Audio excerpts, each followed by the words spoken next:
Rezeki biadillah ikhwas sekalian. Rezeki biadillah. Allah bukakan rezeki. Saya cuman karena tidak enak kalau saya mau menceritakan keadaan saya pribadi ya. Kalau pengalaman saya pribadi terlalu banyak bukti-bukti nyata subhanallah yang saya hadapin pribadi. Pada saat lagi terdesak dari sisi ekonomi, godaan luar biasa. Ada pinjaman yang berbunga, ada yang begini, ada yang begitu. Tetap saya tolak, saya komitmen.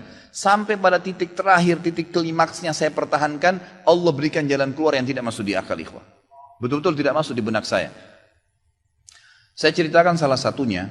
Pada saat saya ada masalah kemarin di Kalibata. Ini untuk diambil ibrah saja. Restoran saya buka 2 tahun 8 bulan. Kemudian saya pertemukan antara omset sama bayar sewa dan ya, service charge-nya. Karena di mall ada service charge maka tidak cukup, tidak berimbang. Saya merasa selama hampir 3 tahun tidak mendapatkan keuntungan. Lalu saya berpikir untuk menutup restoran itu. Dan pada saat itu subhanallah saya berpikir restoran itu sudah saya tutup aja deh. Saya jual aja.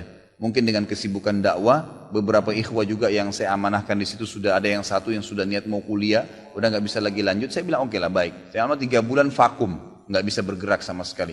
Pada saat itu subhanallah 1 rupiah pun ikhwah saya nggak punya duit. Allah jadi saksi saya bingung waktu itu bagaimana caranya untuk mencari jalan keluar nih. Jual restoran pun akan dilelang dalam kondisi murah. Restoran itu sudah besar asetnya. Ini gimana caranya saya nggak punya duit. Mindahin ke tempat lain butuh uang untuk sewa. Gitu kan, membuka lagi butuh uang yang baru untuk membayar sewa yang tertunggak, gitu kan. Tidak dibongkar juga akan dibongkar paksa. Nah, ini kalau ada waktu tentu sampai waktu tentu kalau tidak ini akan dibongkar paksa. Subhanallah, godaan luar biasa. Ada yang masuk saya tidak tahu dari mana SMS masuk ke HP saya, pinjaman dengan bunga yang ringan 250 juta sampai 750 juta terus dari banyak perbankan saya nggak tahu tiba-tiba masuk. Saya tidak pernah iyakan, selalu. Gitu kan. Saya cuma berusaha ikhtiar berdoa sama Allah, tawarin kepada orang kalau ada yang mau punya saham dengan saya. Subhanallah, pas titik klimaks 3 bulan kemarin, 3 bulan tutup ya sementara, dan saya sudah berpikir mau jual pun sempat saya tawarkan belum ada yang beli. Saya tiap hari saja berdoa. Di masjid ini saya kedatangan seseorang. Jemaah pengajian saya, bukan jemaah pengajian sebenarnya, dia rutin mengikuti ceramah kita ya yang diupload di YouTube dan tinggal di Paris. Orang Indonesia, orang kita tapi tinggal di sana.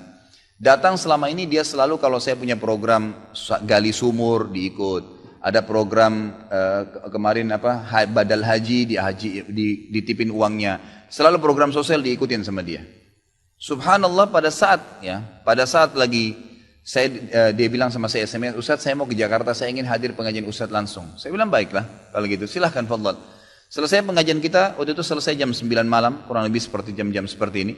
Lalu kemudian dia datang sebelah saya belum pernah lihat orangnya. Lalu dia salaman sama saya, dia bilang, Ustaz saya Pak John Firdaus, dia bilang sama saya gitu. Terus saya bilang, oh iya Pak, saya belum paham nih. Dia bilang, saya yang dari Paris Ustaz. Oh antum, terus salaman lah, ngobrol-ngobrol. Sampai ke mobil gitu kan. Saya sempat kasih dia beberapa buku yang biasa saya bawa di mobil. Ini akhi mungkin antum bisa baca-baca di sana sama keluarga dan seterusnya. Sebelum berpisah, dia bilang sama saya, Ustaz saya sempat bawa teman ke Kalibata. Kok saya mau ajak makan tutup tempatnya Ustaz? Oh iya ceritanya ada tunggakan pembayaran yang belum saya bayar dari sewanya karena tidak cukup antara omset penjualan dengan ini. Oh gitu Ustaz iya. Kira-kira butuh berapa biaya? Saya bilang mungkin saya butuh sekitar 250 juta untuk memutar kembali restoran ini. Karena butuh ada tunggakan 168 dan saya harus dengan biaya operasional sekitar 250 juta. Rencananya memang saya mau buka saham kalau memang ada yang mau masuk. Dia bilang sama saya tiba-tiba ini cuma mau berpisah di sini di depan masjid ini dia bilang sama saya, Ustadz kalau Ustadz bilang saya baru saja kemarin masukin anggaran dana saya 400 juta di satu perusahaan. Kalau saya tahu saya akan ikut sama Ustadz. Ya sudahlah akhi, qadarullah nggak apa-apa gitu kan. Tapi kalau emang Ustadz mau saya coba pikirkan nanti saya pertimbangkan kira-kira berapa. Saya bilang saya akan buka saham 250 juta itu 10% dari omset antum akan ambil. Karena aset restoran sekarang 2,5 M. Baiklah dia bilang sama saya gitu. Saya pulang ke Paris ini hari Senin saya berangkat. Saya bicara sama istri, saya langsung kasih berita ke Ustadz lalu saya kasih. Baiklah saya bilang kalau begitu. Dia pulang subhanallah, saya pikir ya sudahlah. Ini mungkin dia mau pertimbangkan lagi. Malamnya, pada malam itu juga, dia tiba-tiba SMS ke saya, dia bilang Ustadz setelah saya musyawarah sama istri, saya akan transfer ke Ustadz dengan jumlah 250 itu. Supaya bisa bergulir dan saya siap mengambil 10%-nya. Gitu kan, saya sujud syukur kepada Allah, alhamdulillah ada jalan keluar gitu. Subhanallah saya ke Kalibata, saya bicara besoknya sama GM-nya. Saya ngobrol, ini gimana jalan keluar saya sudah ada duitnya sekarang dan mau diputar. Oh udah gak bisa Pak Khalid. Ini kan sudah 3 bulan vakum. Udah gak bisa, harus Dibongkar, udah tutup, nggak bisa lagi. Kalau Pak Halid mau pindah tempat lain silakan. Atau mau buka sini kembali harus ganti nama. Baiklah, saya coba kembali kepada Allah SWT lagi berdoa, ya Allah berikan petunjuk, ada apa sebenarnya ini, bagaimana jalan keluarnya. Hati saya subhanallah cenderung untuk keluar, gitu kan. Udahlah mungkin saatnya untuk keluar dari situ, karena memang selama ini ada teman-teman saya berikan masukan juga yang sering datang, akhi di sini parkiran susah, akhi di sini kadang-kadang tidak ditahu dan seterusnya, lebih baik kalau ente keluar. Saya tiba-tiba berpikir mungkin saya keluar deh. Saya iseng aja di condet saya muter-muter, coba deh saya cari ruko, mungkin ada. Dengan 250 juta daripada saya bayar ke Kalibata, mendingan saya sewa ruko, mungkin bisa sewa 2 tahun, ya, mungkin 75 juta, 100 juta per tahun, saya bisa dapat 2 tahun, lalu saya coba gulirkan lagi. Dengan izin Allah, di depan rumah, di Jalan Raya Condet itu dekat rumah orang tua saya, ada 1 ruko, 2 ruko disambung, 3 tingkat, dan ruko itu bekas travel haji umroh, gitu kan. Pas dipasang spanduknya disewa, dikontrakin, gitu kan. Saya langsung tanya, saya telepon, setelah saya tinjau beberapa lokasi, kemudian saya telepon. Dia bilang boleh, silakan Bapak lihat. Saya lihat ke dalam, cocok, alhamdulillah 3 lantai itu. Kemudian saya tanya sewanya, ternyata dananya juga mencukupin, gitu kan, dananya mencukupin. Lalu kemudian saya mulailah ya proses, saya bayar sewanya, kemudian saya juga proses pemindahan, dan insya Allah dalam waktu dekat akan dibuka.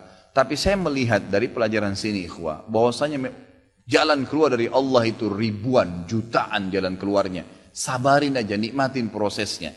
Setiap penawaran haram, tolak, jangan pernah mau. Dengan izin Allah akan ada jalan keluar. Tidak ada. Kata Nabi SAW, "Man taraka syai'an lillah abdalahu khairan min." Gitu kan? Jadi tidak ada sama sekali. Subhanallah, pada saat itu saya harus bayar sewa 225 juta. Uang sisa 250 juta pada saat itu.